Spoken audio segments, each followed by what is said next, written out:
Good evening, gorgeous people. I'm Aaron Ryan, and welcome to the Big Brother After Show Eviction interview.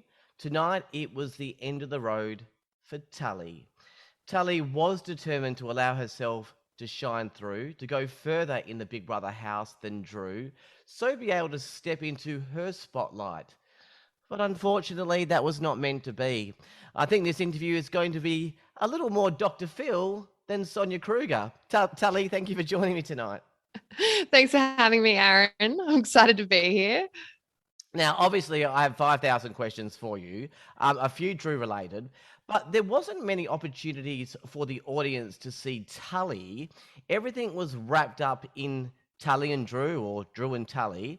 So I want to ask you first, and in the words of Slim Shady, will the real Tully please stand up? Who is Tully? Tell me about this beautiful individual person that's Tully. Oh, I love that. Let's put a bit of spotlight on me, shall we? I mean, I'm empathetic. That's kind of my biggest quality. I'm emotional, as I think we've all seen. I have a really big heart. Like my heart is so big, it sometimes gets me into trouble. It's a bleeding heart. I feel everything for everyone all the time. I'm opinionated. I'm feisty. I'm sassy. I'm a lover. End of the day, I'm just a lover. I want the best of everything for everyone. I want everyone to do well. Um, but yeah, I'm a Libra. If you guys know what a Libra is, but I got a lot of Scorpio in me. So Libra is very romantic, flirty, indecisive, and my Lord, I'm indecisive. But I also have a lot of Scorpio in me, and that's kind of like the stinger that you sometimes see. We didn't see it so much this season, thank the Lord. I managed to keep that under wraps a bit, but yeah, I do still have that fight in me when it needs to come out. Oh, beautiful. So when the producers called you and asked if you want to be part of Big Brother 2022, were you aware from the outset that Drew was also part of this season?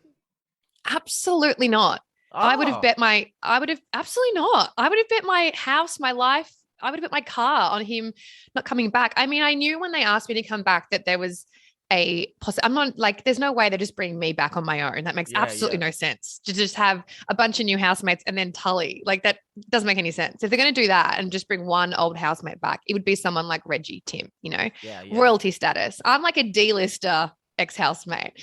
So my thoughts were, and we weren't, none of this was confirmed by anybody, but my thoughts were it was either going to be an all-stars cast or it would be half and half, which is what it was. Well, kind of half and half. Yeah. And I thought, okay, so they've asked me. So obviously I know I'm in. They're definitely going to ask Tim Dormer. And apart from the fact that I didn't think that they would have three from the same season come back, Drew has always said he would never do it in a million years. He had his run, he had a fun time, but he's moved on. He's got a different career that he loves. And he's point blank said outwardly, publicly on my own podcast, Too Much Tully, that he wouldn't do it for $1 million. So I had no idea that he'd be in the house. In fact, when people asked, oh, do you think, do you think? I was like, nah, there's just no way, no way. So yeah, I was definitely shocked. The shock was genuine. Oh, so now I feel super sorry for you because it's like you would have entered that house and thought, okay, this is Tully on Big Brother. And like within 1 second of entering the house, Drew's there. And then you find out Drew's with this girl, Sam. And you're thinking, this whole thing is just going to be completely different to what I thought was going to. Yeah, I think the reason I wasn't more like, what was because I was being held by a producer in the diary room and they were waiting for the perfect moment to push me out, into the lion's den. And I heard through his headset them say Cameron Drew, Cameron Drew. Oh, So I had found out a minute before what I was about. So that's why when you see me come around the corner, I'm not like, what the hell are you doing here? I'm more just like, ugh, what? But ah. yeah, it definitely, I had envisioned, my second coming. I'd envisioned my redemption arc and playing on my own and making my own decisions and not being bogged down by, a silly 6'2" boy with long hair. And yeah, quite quickly my plans were blown out of the water, and I knew that it would be a struggle to separate myself from him, even if I wanted to, even if he wanted to. I knew that Big Brother would find ways to keep us annoyingly intertwined. This is why I love podcasts. You actually learn, because you see what you see, and then just, a few lines that you just said, it just changes my whole perspective of, like opinions of what happened in the house and you coming in and all that sort of stuff. But anyway, I want to get to the big question out of the way so we can talk about other stuff. A number of people obviously, have exes and the exes they will always had that fondness for and care about. Now, I'm obviously going on what I see on the television. When Drew was first evicted, and went to the mainframe, obviously the house obviously thought that that was a real eviction at the time. You were absolutely distraught. Your emotion and reaction were like someone, had taken away your left arm. So the first question I think popped into everyone's mind was, is this girl still in love with Drew? Do you think in hindsight there has been still unresolved underlying feelings for Drew? Absolutely not. Like, absolutely not. And I think all you need to do is ask any other housemate. Like, we barely got along. Like, we could barely be in the same conversation without bickering and arguing. Like, there were times when he was my least favorite person in the house. We've been over for a very long time. Like, it's been 9 years. Like, we didn't work. We never really worked. I mean, even if you watch back, I think if you take off the rose-colored glasses and watch 2013, we're constantly bickering. Like, it was never rosy. It was never like always great. So why that emotion though? Like that huge amount of emotion when he was going to leave? Because it felt counterintuitive, right? Like, I'm an empathetic person. And despite that being the move I wanted to make and what was best for my game, and, I did want that clear air, as Dave said, I wanted to have space to breathe. He's still someone that's been in my life for 9 years and I still want the best for him. And I felt the minute I pulled the trigger, I felt immediately sick with guilt. I felt bad. Like I was sending a mate home and possibly ruining his chances of $250,000. Like, that's a big decision. And it's just the kind of person I am. It was what I wanted to do. It was best for my game, but it still didn't feel very nice. And I think the minute I saw him kind of walk out and, with his suitcase, I was like, oh shit. Like, even though we weren't getting along, even though we weren't playing on the same alliance, he was still someone that I've known forever in the house. It was still a level of comfort having, even if he was, all the way across the other side of the house, him and Tim both provided me that level of familiarity. So yeah, it just felt counterintuitive. It's what I wanted to happen. It's what I needed to happen, but I immediately felt really bad for doing it. And that's just who I am as a person. It felt like the first move I'd made that was a strategic head move, and I'm a heart player. So it just felt a bit icky. Look, I'm trying to not turn this into a big monologue, but I think myself and the Big Brother audience were absolutely crushed by your final eviction. I'm honestly not trying to rub salt in the wound here, but it was a huge event. Like I have a best friend and we're inseparable. We have a long history and so on. If we were somehow in the Big Brother house, no strategy, no amount of money, there would be no event in the house where we would not have each other's back. Neither of us would be, in an emotional bind, asking each other for support, agree to that support, and then essentially blindside the other person and then vote against them, in front of the Australian public. Like, we can talk about a number of events in the house, but you asking Drew, look, listen, return the favor, consider 9 years of our history together. And then he says, yes, I'm standing by you, absolutely. And then he just goes into the eviction room and he voted against you. I mean, that just to me seems heartbreaking on a level because of that history that you have, even if it's just the friendship. Do you understand what he did, or can you actually say, look, I'm actually hurt by that? I was definitely hurt by it, but are we surprised, Aaron? Like, is anyone surprised that he stabbed me in the back? I mean, he wasn't exactly honest, faithful to me when we were together. He hasn't been very nice to me in the house. He hasn't had my back in the house. He's lied to me repeatedly. Is anyone surprised?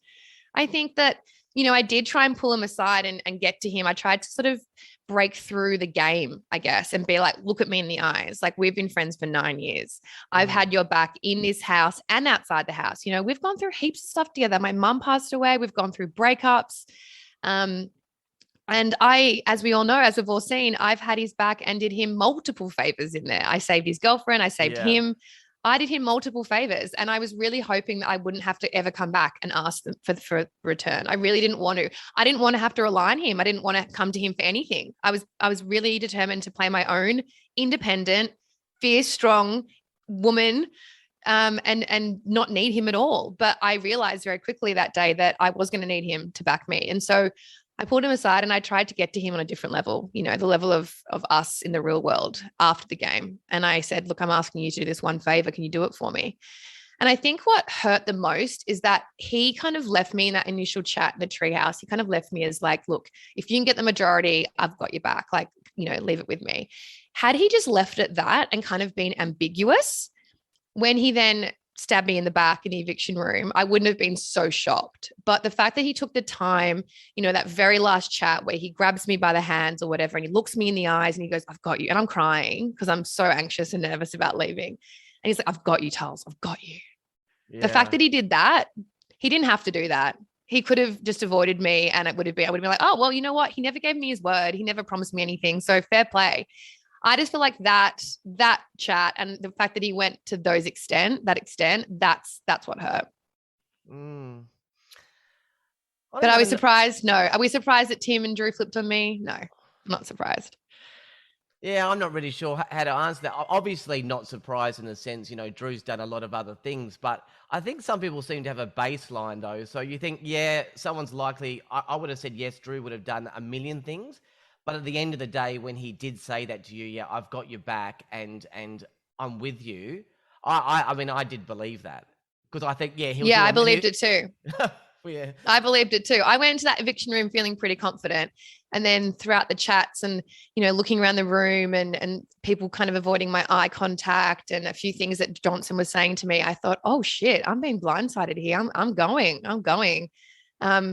But again, like, it's kind of sad, but even as I was in the eviction car, like leaving the house, I still assumed that he had stuck to his word. I couldn't figure out what had gone wrong. When I was hugging Gabby goodbye, I said, what just happened? And she said, Tim.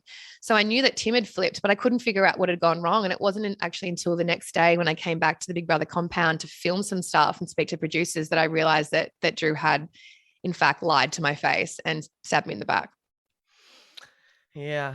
The other thing is you did seem very reactive towards Sam and Drew and their constant making out. Now, some say that even though you are not with Drew, I mean, obviously it can be triggering for any ex seeing someone, with someone that's new like that. But when I interviewed Sam, I mean, and this is the other point of view is that for her, if she had an ex in the house, like she really wouldn't care because it's an ex and like you just move on and you wouldn't be really like that emotional. So I think at one point she said she really didn't understand that and she probably should have understood that more. Like why did you appear to have, like what it appeared to be a strong reaction towards Drew and Sam? I wasn't emotional about them making out at all. And it definitely wasn't just me. We were all pretty grossed out by the constant makeout sessions. It wasn't just happening in little corners or in their bed. It was in the kitchen while we were making breakfast. It was on the couch whilst we're sharing a popcorn bowl. It was definitely not just me. Obviously, what everybody's seen are my reactions because the cameras are going to zoom in on me, right? That makes sense. But every single housemate was grossed out by the makeout sessions. It's nothing to do with me being an ex. No one wants to live in a share house with a couple that's constantly making out. No one wants that. So the fact that you've just seen my reactions doesn't mean that I was the only person reacting. And it has nothing to do with me being an ex or feeling uncomfortable. It has to do with living in a share house in a confined space and having people like sucking face next to you all the time. Like no one wants that. Like you think about living in a share house with your mates and you have that annoying couple, you've got that guy who's got a girlfriend who's always over, never leaves, and they're always on the couch, taking up space, making out. Like it's uncomfy for everybody. I actually felt it was so nothing to do with me being his ex and more to do with just like, can you guys just like get a room? And everyone felt that way. That's why Sam was constantly up. Absolutely. That was definitely one of the reasons that people were saying Sam was up because, she just wasn't, interacting with people in the house. I remember. I think because Sam is an intimacy coach and she's so comfortable with herself, right? She's so comfortable with love and showing emotions. And if I feel something, I'm going to go for it. Power to her. I fucking love that about Sam. But I think that means that she kind of forgot that not everyone was like that. Just because you're super comfortable with making out and being touchy-feely all the time doesn't mean that the other 19 people you're living with are as comfortable. I just want to ask you, I think it's an interesting question. Here we go. Tully and Drew, Sam and Drew, Tim and Drew, Johnson and Drew, Estelle and Drew, Gabby and Drew. There's a theme in there, isn't there? I mean, people seem to have a very strong connection with Drew. Somehow he's like able to pull people in. He's very good at that. It's like he has some kind of secret something. I don't know what it is that makes you turn off your brain and then you just get sucked in. So it's not just from a relationship point of view. It seems to be able to, even like also move on quicker than the people that he left behind. So there's no better person to ask than you, I guess. What is it about Drew that's, I guess, so intoxicating? I wouldn't say he's intoxicating. I think you're giving him much too much credit. If you go back to 2013 and you watch his VT, his intro video, he talks about the fact that he's a smoozer. He is very good at being a chameleon and turning on the charm and being exactly what that person needs at the time. He that's one of his secret powers. He says that in his very first bio video in 2013, and that hasn't changed. He can turn it on when he wants to turn it on, and he can be the person that particular person needs to be. He can be the romantic interest for Sam. He can be Tim's little naughty buddy. He can be Gabby's older brother. He can be Johnson's best mate. He can be whatever you need him to be at the time. And I think that's why that's what he's good at.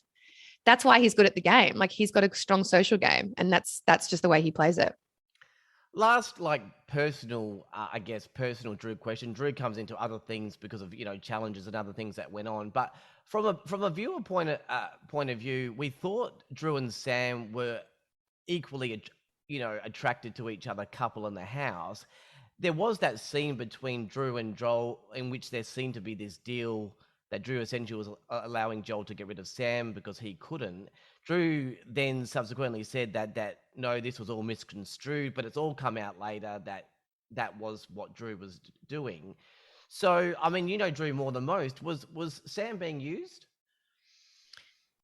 It's hard to say. In the house, I believe Drew. Again, Drew looked me in the eyes and said that he didn't say that.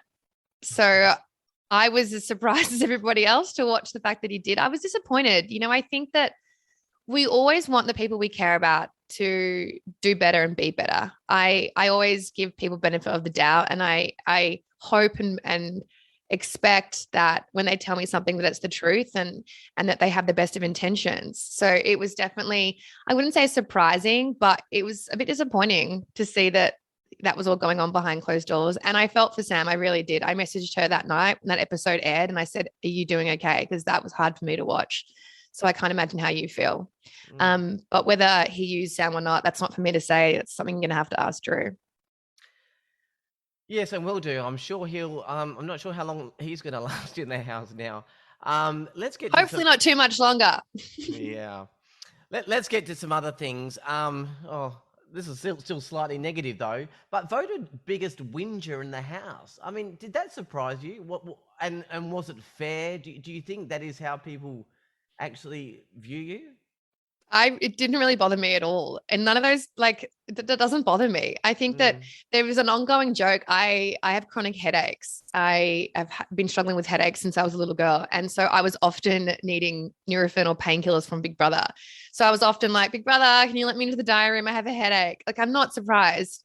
And it doesn't bother me. If that's the worst thing you can throw at me, then I whinge sometimes. I'm doing okay. I'm not malicious. I'm not hurting anybody. I'm not mean. I'm not nasty. I don't lie. Yeah. If the worst you can throw at me is that I whinge a bit, I'm doing all right. Absolutely. Another relationship in the house was you and Tim. So just to sort of set the record straight, do you guys actually dislike each other, or is this a brother and sister kind of rivalry sort of thing? No, Tim and I have never disliked each other. I think that we butt heads in the house because we both play such a different game. He switches into game mode and he's very, very good at it, whereas I don't have that ability. I'm the same person as I am in my normal life with my boyfriend as I am in the house with the housemates. And I think if you know me in real life, you can attest to that. My my podcast co-host, who didn't know me the first time round, who now works with me. She watched the first season. She's watched this season. She's like, you're just being yourself. Whereas Tim is very good at playing the game and switching into this game mode. But on the outside, in the real world, which is where it matters, Tim and I have always been on good terms. We've never gone through a stage where we're not talking. We have disagreements, of course, like, we're very different people, but we're family, and at the end of the day, we'll always be family. We were already bound together for life in the first time round, and now we're, doubly bound together for life. And I think he's an amazing player. He's a fun player to play with. Even if, he's not always doing the best thing by me. I can respect his gameplay as a fan of the show and as a fan of, the format. I think that you can't question the fact that he's an amazing player. So, but it's all love. It's all love. Like siblings, at Christmas dinner, we might argue, but come dessert, we're all good again. Oh, beautiful. Let's play the Gwyneth Paltrow sliding doors moment. So let's just say that Sam, obviously she went out before you, and let's say it was the other way around and Drew was evicted before you. So you're actually left in the house, no Sam, no Drew. What do you think people would have seen when they watched the show with just Tully? I mean, firstly, I'd hope they'd see more of me, because I feel like I didn't get any screen time unless I was in the proximity of Drew or crying. They're my two tricks. Yeah. I only have the two tricks: crying or, doing something with Drew. So hopefully I would have liked to have seen more of me. I would have loved to see more of my friendship with Gabby and Estelle. Gabby, Estelle and I were really, really close. I would have loved to have seen more of the girlhood, the sisterhood. I was that big sister to Gabby and Alicia. I was a very tight friend to Estelle. I was often caring for Reggie. I had also a really great friendship with Johnson and JC. Like, JC and I had a weird understanding and a friendship from day one. I never came for him. There were often times when my alliance wanted me to put a point on JC and I just wouldn't do it. And no one's even seen JC and I talk. Yeah. So it would be nice to see, more of my relationships with the other housemates. A quick game of which I've done with everyone else is choose a housemate, Tully. So most genuine. Most genuine, Estelle. Okay. Most non-genuine appears nice, but they could be lying to your face and you can't pick Drew. Disingenuous is the word. Yeah. Disingenuous. Terrace. Oh, right. Okay. Most you would like to connect with on the outside, like, would you love to have around for a barbecue and continue a friendship with? Oh, there are so many. And I only pick one? Well, there's no rules of this game, really. You say whatever you like. Well, I've had Alicia around to the boyfriend's family house for dinner, which was very funny. That was a fun night.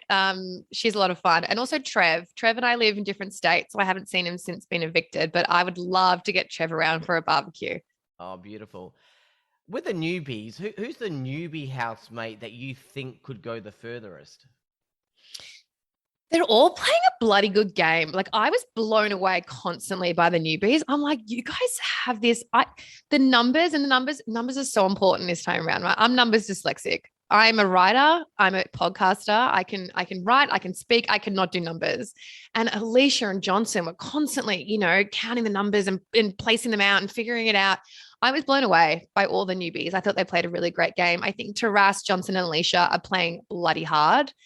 And they're doing it on their own terms. They're kind of all playing an individual game whilst being part of the same alliance. And I really respect all three of them in their gameplay, even Taras. Yeah. And who would you like to win Big Brother? I really want Johnson or Alicia to take it home. I think that, Alicia was kind of just coasting along. I didn't really give her much time. Like, when I first got in there, she was kind of attached to Joel's hip and she didn't really give me much. So I didn't really give her much. And then when Joel left, she was so upset. And I remember comforting her. And I said to her, this is going to be the best thing that's happened to you. And I truly meant that. And to watch her blossom and become this girl boss mafia, like telling the boys who to go for and doing the numbers and hustling as hard as she did. Full respect to her. But I'd love to see, Johnson or Alicia take it home. All right, moving ahead now. Can I ask about, I guess people wondering about what the status of your current relationship is with Drew now. And I'm not obviously speaking in a romantic way, but have you guys got to the point now where you are able to continue to be friends moving forward? Or is it like, listen, we need to get on with our lives and it's probably better that we do that apart? We're always going to be friends. We've always been on good terms. We go through phases where we don't chat as much. When we've both got partners, obviously at the moment we've both got partners, we're both very happy in our relationships. So just naturally the conversation just dies off. When something will happen, someone's birthday, one of us will see a funny meme or something, we might send it to each other, but we're not talking constantly, and we haven't spoken, very regularly lately. We're both just doing our own thing. We're both just really happy. He's loving his job. I'm really busy. And we're both really happy with our respective partners. So, well, there's always going to be love there. We're always going to be friends, but yeah, we're not the kind of friends that catch up for coffee or, go hang out and grab a beer. But like an old school friend, I think we'll always be in each other's lives. I see a few pictures of you and your gorgeous partner, Daniel. I wish I could interview him and ask him, hey brother, what do you think about all of this, Drew and Tully stuff? I mean, if I did interview, what do you think he would say? Because he's obviously seeing it through his own eyes, and there's all that attention. Like, what does he think about everything? I mean, firstly, he's always been so supportive. Like we did discuss, I kind of went through worst case scenarios before I went away. And I said, look, worst case scenario, if they've somehow managed to convince old mate to come back, how do we feel about that? And we discussed that. End of the day, he's secure enough in himself as a man, but also in our relationship, he's not bothered. It was 9 years ago. He doesn't watch reality TV. The only show he likes is Survivor, but even that he doesn't really commit to. I'm like, sit down, you're missing it. You don't even know what's going on. So he's never really like, I'm trying to make him watch Love Island UK at the moment. Again, not giving me much. So he's tapped in and out. Like he's watched me win challenges, and when something exciting's happening, he'll come and check it out. But he hasn't really been watching it. And to be honest, it doesn't really affect him or bother him. Like he knows where he stands. He knows how we are. He knows how reality TV works. And so yeah, he's not really been bothered. He's been absolutely amazing and so supportive. I've been more bothered by it. Like it's annoyed me more than it's annoyed him. All right, second last question. Can you just give the audience and let us know what you're up to now career wise, that you do podcasts and just podcasting, and what are you up to, and if people want to see what you're doing, how could they get involved and that kind of thing? Yeah, for sure. So I'm still on Instagram. I've been so lucky that I still get to do that as, my main bread and butter. So I'm on Instagram at @T_Spythe. I have my own podcast called Too Much Tully, which I absolutely love. That is what keeps me, going. It's my passion. I have a degree in journalism. So the fact that I now have my own podcast is just, it makes my soul happy. And we talk about everything from, dating in your 30s to freezing your eggs, anxiety. So that's been really great, and that's doing really well. And I'm so proud of that little baby. I've been asked to write a book, so I've been putting it off. I know. Well, I'm such a big reader, and I love writing, but writing about other things is so easy. Writing about yourself, I can't even write a short bio. Like sometimes I get asked to provide a short bio, and I can't even write a short bio. So that's definitely a goal of mine that I want to tick off in the near future. And then also, I did lose my mum to dementia in 2019. So I'm working on creating a support group or like a network for young people that have dementia in their lives. So whether that's a grandparent, a mother, a sister, an aunt, there's just not enough resources out there or information out there for young people going through this. And I, unfortunately, spent most of my childhood dealing with dementia. So that's really important to me. I get so many messages from people reaching out, wanting advice or help with dealing with dementia. And I just think, God, I'm only one person, and I respond to each and every single message, but I'm only one person and I'm not a professional. I can only share what helped me or what I experienced in my own personal life. But I just think if I could find a way to connect all of these individuals in my inbox so that they could talk to each other and support each other, that would be amazing and so helpful for them. So that's what I'm working on at the moment behind the scenes, which means the world to me. I had a last question. I feel like scrapping that now, just based on what you're talking about. Your mum with dementia, she obviously couldn't have been hugely old then. Like going No. So she was diagnosed when I was 14, 15 years old. So she's had it my whole life. Well, she had it. Yeah. I guess that, again, see, when you get more information, it paints a different picture about you. I mean, like a lot of the emotion that you see, whether it's about Drew or not about Drew, there's a lot of empathy in people that obviously have experienced loss and gone through all that kind of stuff. So, I guess a lot more in tune with your emotion because of things that have happened in your life. Is that would that be a fair call to say like you have that realization about empathy and emotion, because of things that will happen with your mum? I mean, because that's a lot to deal with it if you were 14 and 15, and that's where the process started. Yeah, absolutely. And I would never use my mum's illness or what we've gone through as a family as an excuse. But when I reflect back and look at, how I was in 2013 as a 25-year-old, I was so hurt. I was so lost. I was dealing with so much trauma that I hadn't gotten on top of. I had never seen a psychologist before to talk about it all. And I was going through it so much. I was carrying so much on my shoulders that nobody really understood or knew about. And I hadn't figured out how to regulate my emotions. I hadn't figured out healthy ways of dealing with pain or with frustration. And so looking back, and I look at myself and I'm like, God, she's such a lost little girl. She's so sad and she's so lost. And I think that's something that I've been able to achieve over the last 9 years. I came out of the house. I thought, look, I'm better than this. This is not who I want to be. And I booked myself into a range of different therapies. At one point, I had a life coach, a psychologist, kinesiologist, an acupuncturist. But I think as I've gotten older, I've found those tools, to help me better deal with myself and my emotions. But absolutely, I think losing your mum at 15 years old and having to I often say that I didn't just lose mum, I lost dad as well. Because when mum got sick, dad became mum's full-time carer, and his attention and a lot of it was on mum, and he had 3 teenage kids as well. And we kind of had to grow up really fast. And that's definitely made me feel things more deeply. And it's also made me a more sensitive person. But I think something that I was able to achieve over the last 9 years is just figuring out a more productive, healthy way to channel those emotions and to deal with those emotions. Because for a long time it would overwhelm me, and that's why it would all come out in these waterworks and hysteria. And I think even if you look back now, I'm a lot more controlled. And there are times when Tim was pushing my buttons, and rather than sit there and blow up, I remove myself from the situation and stuff like that. So yeah, I've grown a lot. I'm so proud. Like, I often wonder, because mum was already too sick even back in 2013. So she had no idea that I did the show. But I'd often wonder, oh God, what would she think of it? Would she be embarrassed? Would she have told me off? Would she, because she loved the show, when she was able to watch it and when she wasn't so ill, she did watch the show. And so I often wonder whether she would have been proud of me.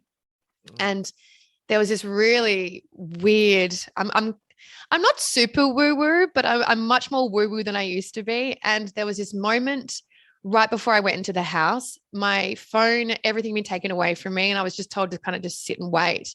And I was in a hotel room in Homebush, and it was one of those hotels where you had to wind the window out, and you only had about, I don't know, 10 centimeters of space of air. So I couldn't slide the window open. It was just this little gap. And I was sitting there looking out the window, and I thought, oh God, Mum, is this the right thing? Should I be going back? Am I making a mistake? Am I an absolute idiot for going back and doing it all again? I kind of just wanted a sign from her. Getting emotional. And so weird, because this gap in this window was just not enough. I could barely put my hand out. And for some reason, somehow a white feather blew into my window and landed on my lap. And I just thought, if that's not a sign from somewhere or someone, I don't know what is. So yeah, I feel like the first time around watching myself back, I couldn't be sure whether she'd be proud of me. My dad always said, you know what, Pumpkin, you are yourself. You're not perfect. You love hard. And all we can ask is that you be yourself. And that's all you were. And we love you. But I did obviously always have that thing back in my mind, would Mum be proud? I guess with this time round, I know for a fact that she would be, because I'm proud. I'm proud of how I played this time round. I played with integrity, honesty, empathy, grace. I never lied. I stuck to my word, and I'm really glad. I think that despite all the curveballs that were thrown at me, and all the handicaps I had, I feel like Australia got to see, a different side to me and a side that feels more authentic and genuine to who I actually am. So I'm really proud and I hope she would be too.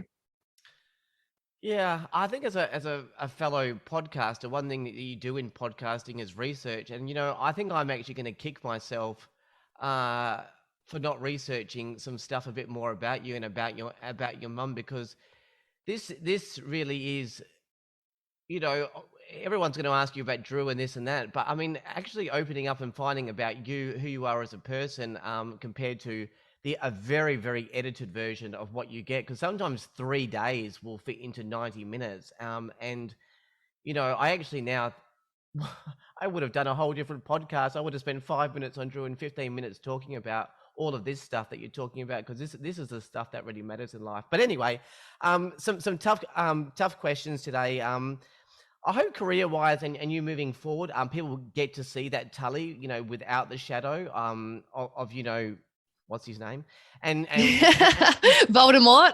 yeah, yeah, and we He get, who shall not be named. and there's more of that strong, beautiful individual woman that is Tully, and I'm putting it out there. I think your mum would be super proud. But thank you for Thank joining you. me today, Tully. Thanks so much for having me, Aaron. I appreciate it.